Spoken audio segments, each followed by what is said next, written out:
Hello guys, Joster here. Welcome back to the channel. Welcome back to another projector video. This time I have the Epson LS800. This is a 4K ultra short throw laser projector that sells for $3,000 on Amazon. Just in case if you're interested in buying one, I'm going to leave a link in the description of the video.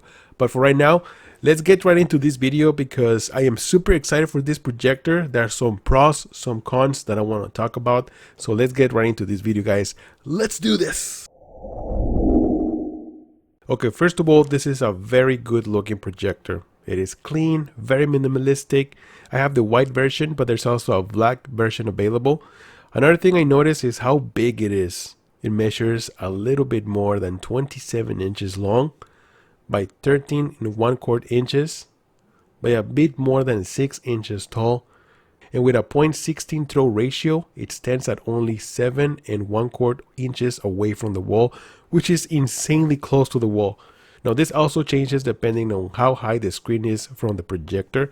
Right now it's sitting at 15 inches from the bottom of the projector, but if you get closer to like 12 inches, then the projector can sit even closer to the wall. The ports are located on the right hand side behind this plastic cover, and here is where you find 3 HDMI ports with game support and ARC. Unfortunately, there is no enhanced audio return channel for Dolby Atmos. There's also a headphone jack, 3 USB ports, optical port for audio, service port, and focus adjustment. In the front we have a 2.1 audio system with 20 watts powered by Yamaha. You can easily remove the front cover to reveal the speakers, and there is also a tray for dust cover at the bottom.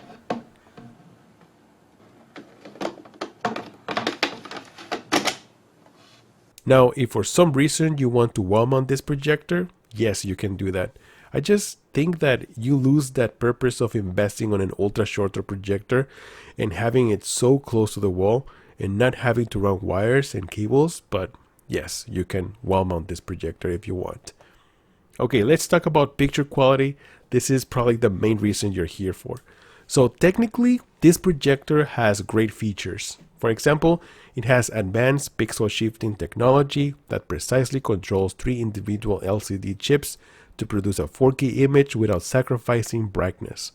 It also supports full 10-bit HDR color processing, accepting 100% of HDR source and 4000 lumens of brightness. And with this, I am using an ALR screen by Akia. Okay, first of all, colors look very natural, which is great for movies, but it is lacking in contrast, and black levels look more like dark gray. The projector offers 4 different picture presets, with cinema being the closest to a natural colors and vivid being the brightest picture preset. When using vivid mode, I noticed contrast was pretty bad. The picture looked washed out and black levels look more like dark gray instead. With that being said, I recommend using vivid mode if you like more saturation on your colors, but are willing to sacrifice contrast, and cinema mode if you like more natural looking colors and increase contrast and brightness for a brighter picture. Just keep in mind that fan noise will be higher when increasing brightness. The LS800 comes equipped with Android TV operating system, which offers a robust set of applications for streaming like HBO Max, Disney Plus, Prime Video, YouTube, but there is no Netflix. Now for that, I use my Amazon Fire Stick. Now the first thing I did is to set up the projector to my screen. I recommend to align it as close as possible and use the legs to adjust the picture, and then use the keystone adjustment for a perfect alignment. I had to overshoot the projector picture and then adjust it using the 4-point keystone correction to correct the corners, which could take some time to get it right, but it is necessary. From there, adjust the focus and then you are set to go. So like I said, the projector offers 4 picture presets, and you can also customize them to your liking. You have access to color temperature, noise reduction, super resolution, contrast enhancer, dynamic contrast, gamma, frame interpolation, even HDR adjustments. You can also adjust brightness, contrast, saturation, tint, and sharpness. This is one thing I love about Android or Google operating systems. They offer plenty of customization options. I'm a gamer, so for obvious reasons, I connect the Xbox Series X and the PS5, and gaming looks amazing. One thing I can tell you is that you need to connect the consoles to HDMI port 3, which has the game mode option, and to access that input is through the remote directly button only.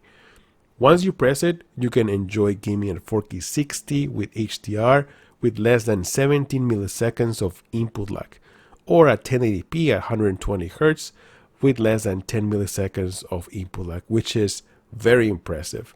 You can easily play Call of Duty or any fast-paced game with relatively low input lag. I personally prefer to play single-player games and enjoy beautiful environments on a big screen in a 4K resolution with sharp picture and HDR colors.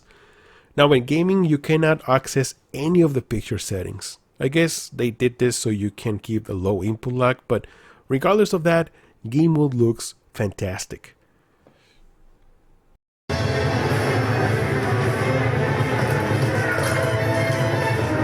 I think Yamaha did a great job with sound on this projector. It is loud and clear, plus you have access to 6 different audio presets: virtual surround sound, clear voice, or you can also connect a soundbar or Hometheater for the best experience.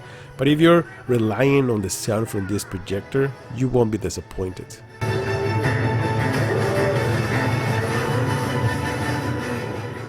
So overall, I think this projector is pretty good. I like the clean, bright and clean natural colors it has to offer. The only thing I don't like is the lack of contrast, and black levels are pretty bad, especially using vivid mode. You will notice that black levels are more like dark gray instead. So I think they can improve on that department. Also, one other thing I noticed is that the remote, it's really nice. I just don't like that it's not backlit remote control. By this point, I think they should improve that, or at least it should be available to projectors, especially projectors, because we use projectors in a dark room. So backlit remote control is a must.